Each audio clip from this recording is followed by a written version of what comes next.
Hey guys, how's it going? It's the Green Man here. I just wanted to drop you a quick video on Archeage's upcoming update, 3.0 Revelation. I know, around the same time as Revelation Online. Go figure. It's supposed to come out around December 10th, or it's supposed to come out on December 10th. Hopefully, if everything goes smoothly, we'll see it on December 10th, probably early on in the day.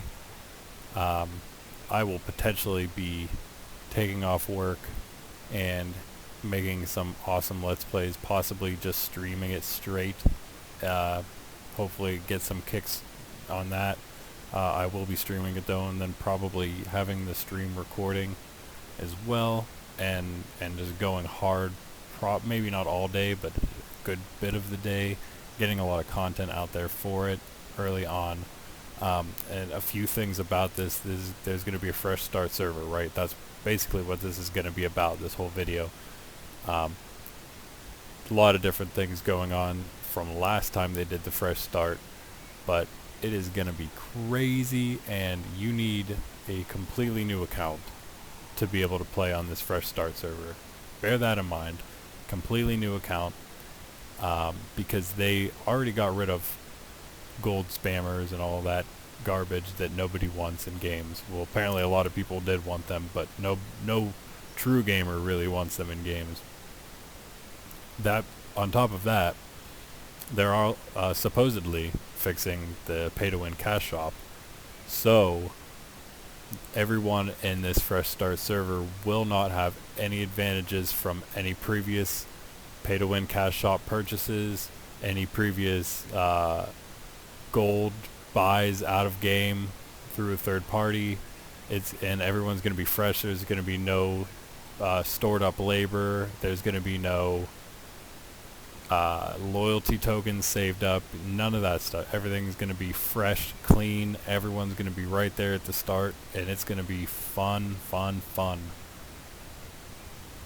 And some of this I mean, yeah, we'll see what happens. A few other things they're doing. They have the new races coming out that we've been waiting for forever, since before launch. They're finally here, the Dwarves and the Warborns. Along with them is going to come, obviously, their starting zones, which I believe are maybe not larger, but they hold more content for them. I think they level, this is just speculation, but I believe they level almost the whole way, like around level 30.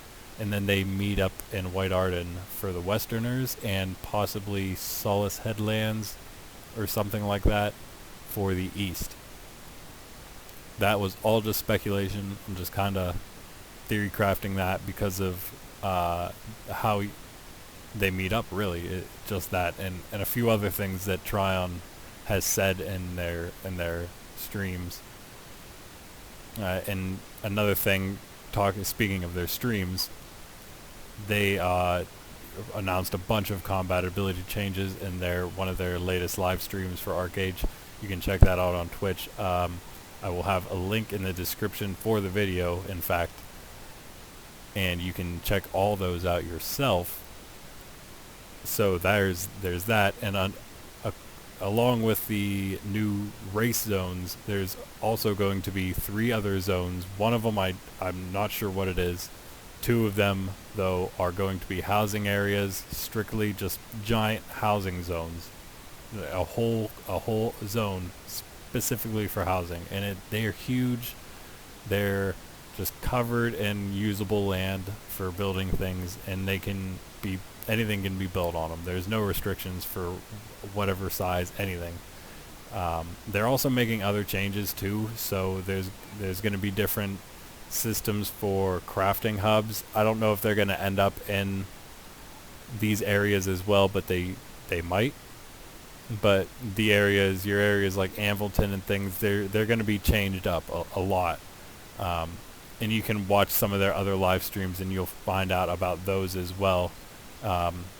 If you want, actually, and I'll just post both of the latest 2 live streams in the description, and you can watch both of those at your leisure, or just scroll through some text. Maybe they have that, so you can just do that as well. let's see here. Another thing is abyssal skills that they're coming out to, and they look pretty crazy. So you can have one of your 3 skills you can unlock the abyssal skills for at a time. Only one can be active, I should say. You can have them all, of course. You can level them all up to max. You can only have one active at a time, so it's really going to diversify people's gameplays. So I'm sure there's going to be the meta, and people are going to be using the same builds as everyone else. You know how that goes and everything. So I'm sure you're going to see people running the same thing, but you won't see everyone running the same thing. You know, one guy that's paladin may have defense while the other one has battle rage. Who knows? You know, we'll just have to see what kind of things come of it. So that should be pretty exciting. I'm excited for it, at least. And you know, the stuff I get into here. Oh, another change I almost forgot. Another change is to coin purses. They are going to be sort of split up into a few different types of things. One's going to give you straight money, and it's not going to have a chance of anything else. Mobs will also have a chance of dropping just straight money without having to use labor to get money or anything. You just pick it up straight off their corpse, boom, money, like any other game, right? So you'll have that. And then you'll also have the coin purses, which will be actual coin purses and have nothing but coin in them. And then there will also be crate sort of things and chests, something like that. And they will have all your other things from the previous loot table, like your Archeum and Lunarite and all that those sort of things. Those will be in the crate. And so there'll be 2 different drops now instead. And I think that's really all I wanted to say, really, for the updates at this point, at least.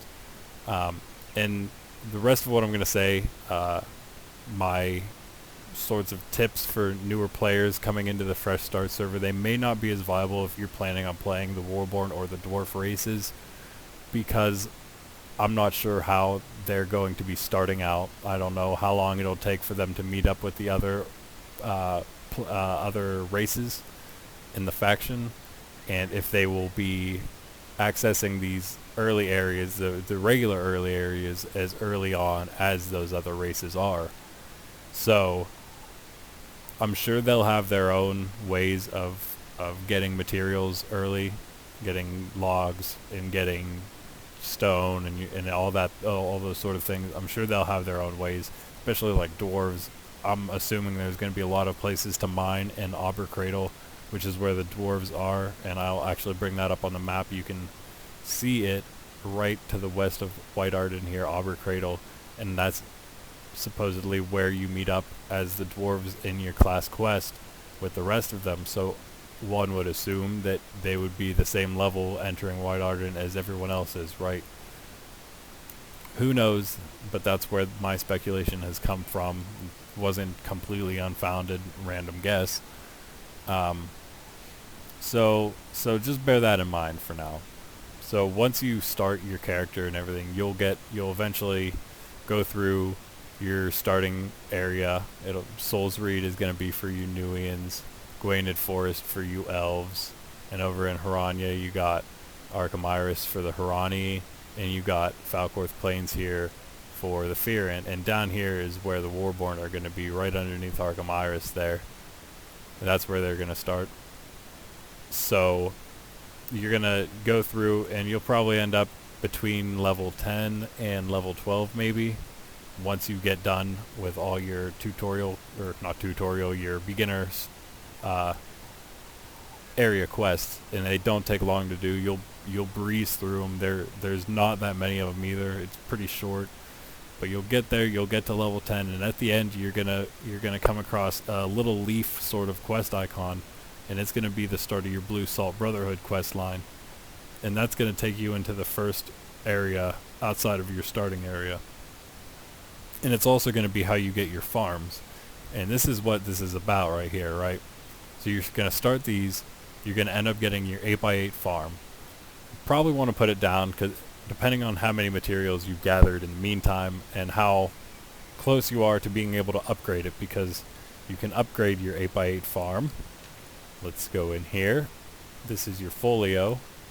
Go to folio, go to construction, farms/farmers workstation, and then you go to improved scarecrow farm here.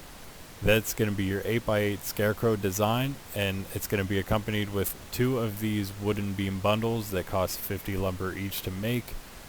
You'll have 2 of these construction tool bundles, 50 iron to make, 1 of the finishing touches bundles, which is 25 fabric and 25 leather, which is going to be one of the more difficult things to make. You're going to probably want to put your 8x8 down so you can farm that cotton and those turkeys early on, get that stuff, and hopefully not have to pay the money for it. But that's up to you. You may be able to pay the money. You might be able to afford those things, and it's not a lot, and you may be able to come across some cotton in the wild anyway. And lastly, you're going to have 2 of these construction brick bundles. They're going to be 50 stone brick each, and that's going to give you a 16 by 16 farm basically, and it has a farmer's workstation built into it already, so you don't have to worry about that. It's a wonderful upgrade. It's a great thing to get early on. It's definitely something worth doing. So you're going to want to be farming those materials right from the start and trying to get enough and trying to get them built up, so once you get this 8x8 farm, you can immediately go into a 16 by 16 once you have the labor, of course, and then start planting on that 16 by 16, and you already have one. And it's that early. So that's your first goal, and I would say in this fresh start server is to do that. And then you're going to want to level up, and you're going to want to get to level 30, because they sort of changed it around, so you can't just do a few quests in that Blue Salt Brotherhood quest line and then go straight into your 16 by 16 quest. You have to actually be level 30. It's a huge bummer, but whatever. But once you get there, then you can get your 16 by 16 quest, and it's the same as usual. You start in Liliat if you're west, or you start in Tiger Spine Mountains if you're east. Tiger Spine Mountains right here, and you will go to Tiger Spine Mountains. Will go to Ma Devi for their first quest, and then they will go to Ma Devi to Solace Headlands. From Solace Headlands in their third quest, which is actually for the 16 by 16. This is the quest that'll give it to them. You'll be going to Soulsreed here, right to the tip of Soulsreed. You press the throne, you'll see right here is the resource trader. That's where your third quest and that'll give you your 60 by 16 farm. That's where you're going with that. If you're the west, you're going to be going from Liliat to Dewstone. Second quest will take you from Dewstone to either Marianople or 2 Crowns. I believe it's 2 Crowns, but don't quote me on that. It's one or the other. And then your third quest will take you from wherever that second quest left at, and then you'll be going into Solace Headlands, and you'll be going right about here is the resource trader. Now keep in mind, you don't have to get to the resource trader. It's hostile zones. They only make you get in like a certain radius of it, and you'll be alright, so you don't actually have to get the whole way to the docks. And keep in mind, if you're playing east and you're coming across the ocean here, you are eventually going to be coming into the Nuian starter area. There are going to be Nuians down on these docks. They're going to be around level 4 probably, or 5, maybe 6 if they started leveling fast, if they're patron probably. But they're not going to pose a challenge because you're going to be at least level 30 by then. And if you do it fast enough, you probably won't have to worry about too many other level 30s or people around that level that are just sort of wandering around Soulsreed docks, because they just won't be doing that. So you should be okay early on to get in there. However, if you're going from the west to the east, it's a different story, because you're coming into Solace Headlands, and there might be people around level 20, possibly higher than that here, on these around this dock area, and so you're actually going to have to watch out for people near your level instead. So just keep that in mind if you're playing west. Next topic, once you get your 16 by 16, you can then upgrade that into a gazebo farm, which is a 24 by 24, and it's done the same way, more materials, and you're also going to need some of these building management titles. So bear that in mind, and once you're done with that, you're going to have yourself a 24 by 24 and a 16 by 16 already. Plus, if you decided to go and do all your class quests to get to level 30, then you're probably sitting on around 80 Gilda stars. And if you are, you might be thinking about buying a thatched farmhouse, because that's a 24 by 24 with plenty of farm room around it. Plus, you get the house itself, and you can, store all your gadgets and doodads in there, and a bed and a chest, which is awesome because everyone loves storage. And then you're looking at 3 good-sized pieces of land very, very early on, and that is what I would do early. As soon as I start the game, that's what I plan on doing. That's the route I'm going to take. I hope you people watching this video, I hope you do that and it works out well for you. And that's going to be for pay-to-play people, because you have to be patron to own land. So this only works if you're a patron, obviously. But if you're free to play, keep all this in mind, because it might be helpful for you to farm these resources, as well as potentially quickly grind those guildas and then sell them for gold, credits, or even Apex itself, and then get your patron. Of course, you're going to be behind because you're not going to have those things anymore from selling them to get the patron, but you'll be a patron, and you can then continue on and do all these other things, like go and get your 8x8 and boom, boom, boom, get your 16, and you're maybe caught up, plus you're a patron now. That would be the goal, I would say, and this is from experience from the last fresh start. I did see a lot of people. It was kind of hard getting people to buy credits for their guildas. Everyone wanted Apex for their Gilda stars, and you may be able to do it. I don't know how many people were actually successful in getting straight Apex for their Gilda stars, but I would imagine they did. And if you're willing to put up 50, people might be willing to put up an Apex for you.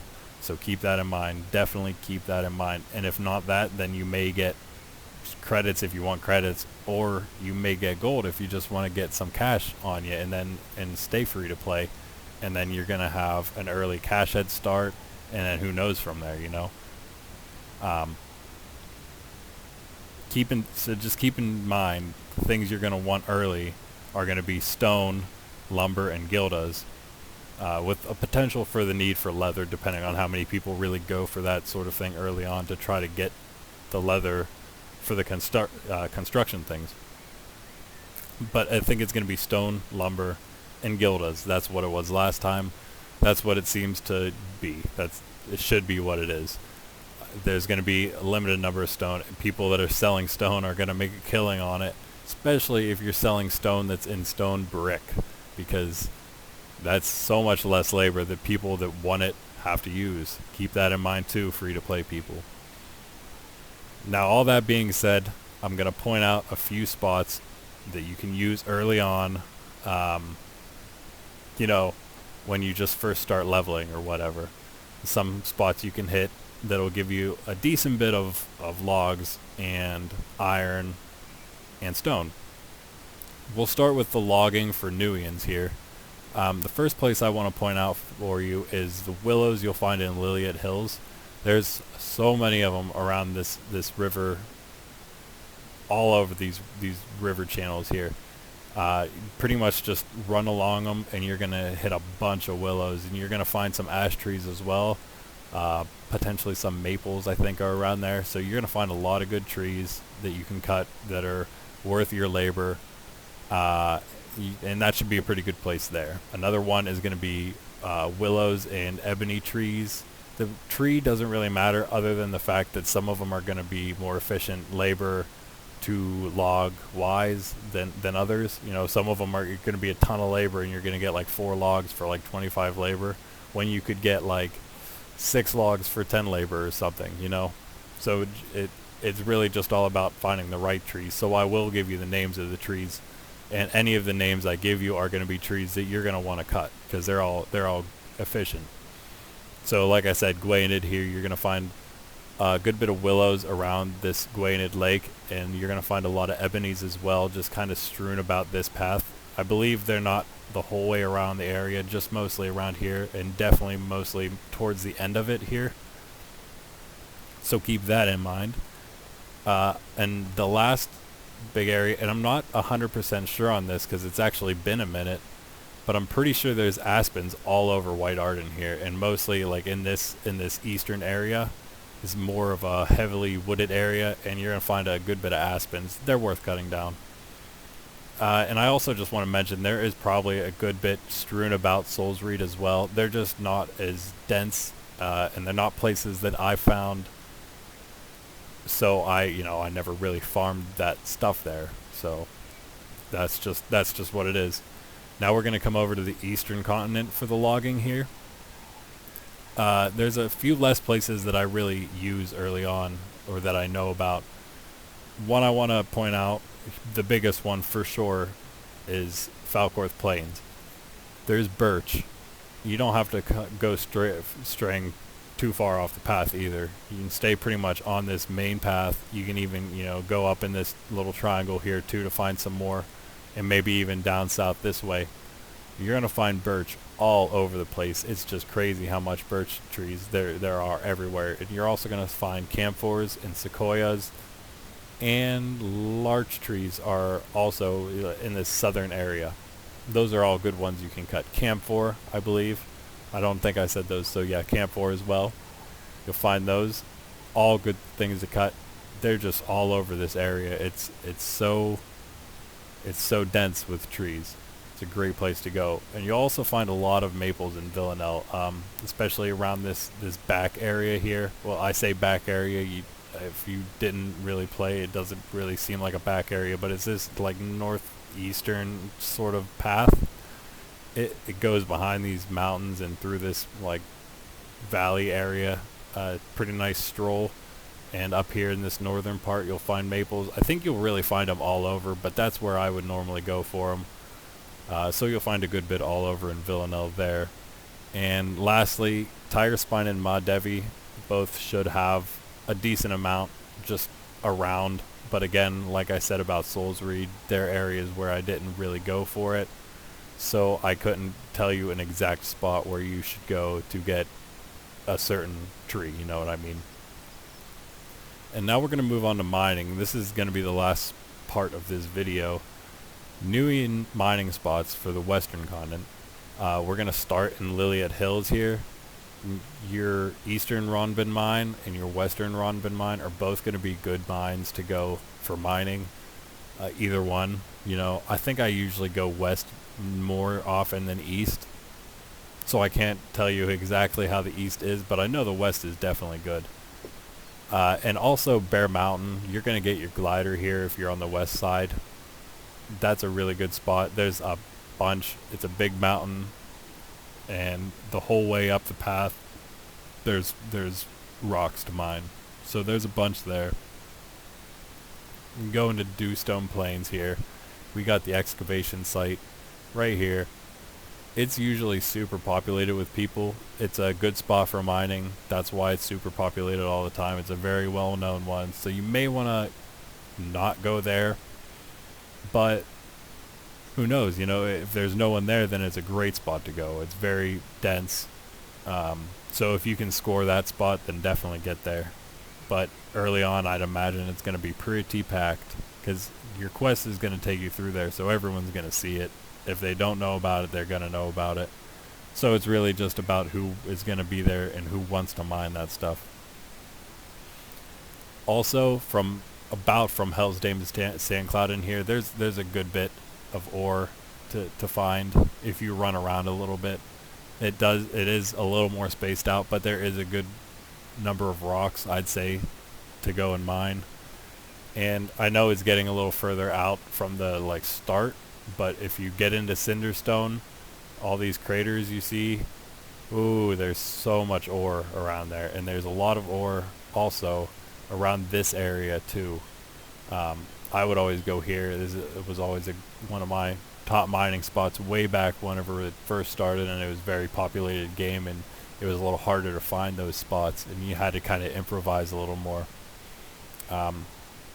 So that is it for the western continent mining wise. And now we'll go to the east for mining. The Tiger Spine, you're going to find a whole lot of I don't know what it is about the east. It's like the logs are just like crazy in Falcorth. There's not a whole lot anywhere else other than like Villanelle, and then Tiger Spine is just full of ore, but it's not really like a whole lot in any other places. Innister, I think, has a decent bit of ore, and Rookborn Basin has some ore, but those are a little later on in the game. So Tiger Spine is where we're going to really be focusing on for here. Firstly, North Devi River here, there's a few cave entrances. This is going to be a great spot in this cave for mining, as well as up here, and I believe all along the river as well there. Another spot is going to be this whole path, maybe not into Arak Hollow here, but at least to where it branches off from here the whole way basically to where it curves around here, and you start going up the hill and coming around the curve to the birds, whatever those bird things are called that are there, going into Falcorth Plains. You'll find some iron ore there as well. I think it's a place that I mined a lot. It was usually very accessible. They're usually spawned. I'd say you probably find 12 to 15 rocks, something like that in there. So it's a pretty good spot to hit, and it looks like it's a long distance, but really all you need to do is run from one side and then glide back down, and then run back and then glide back down. That's really all it is. And they're usually spawned in time. It's a perfect spawn timer, pretty much. And lastly, for Tiger Spine, I already mentioned the other spots you may find some, as well as like Solace and Madevi and Arkham Iris. Those are all pretty much going to have like smaller amounts just scattered around again that you're going to find on your adventures. Really, just keep an eye out for it. It's because it's a little more scarce in those places. Tiger Spine, like I said, is where you're going to find a lot more. And I'm naming certain places in Tiger Spine, but these aren't the only places in Tiger Spine you're going to find them. They're going to be all over the place, so don't worry. They're going to be there. And the last place I wanted to point out, though, here, because it's a great one, is this Iron Claw Mine. This is where you're going to get your glider on the east side, and it's just like Bear Mountain on the west side, but it's probably even more dense with iron ore. It is crazy. There is so much here, and there's even more paths. It takes a while to actually get up the whole thing, and like Bear Mountain, there's rocks the whole way up the path, and it's like twice as long. So that's going to be another place where you're going to find a whole lot, and it'll hopefully be enough to get you what you need, and maybe get you some extra gold to start off quickly and get ahead of everyone, right? That's what the goal is, right? So yeah, fresh start server. Be there or be square. It's going to be the only place to go for Archeage. It's going to be the bomb. Hopefully a lot of people come back, and hopefully a lot of people stay back, because this game deserves it. Tryon is... They're doing some big things to help the community and try to make this game what it should be, which is pretty much the best MMO ever, because it has everything that you would ever want. It's beautiful. The naval warfare, the naval system itself, all of it, the whole thing, the seafaring system, they have great dungeons, they have good PvP, good builds, good guilds. Great housing system. It's everything that you want in a game. The gliders on top of all that, and so customizable. Your character is so customizable. Your gear just goes on and on forever and ever, so you're always progressing. Play this game. Make it work. We could do it as a community, I believe. So anyway, that's this video. I hope it's going to be helpful to you, some people, to a few people out there. That is my goal with this video. So good luck if you're playing the Fresh Start, and get out there, get your resources, get ahead of everyone, and I will be here with even more content on the Fresh Start Archeage server whenever it comes out, and I'll be playing, and we can chill together if you're around.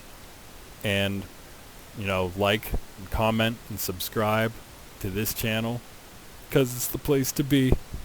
This is the Green Man. You've been awesome, and I will see you later.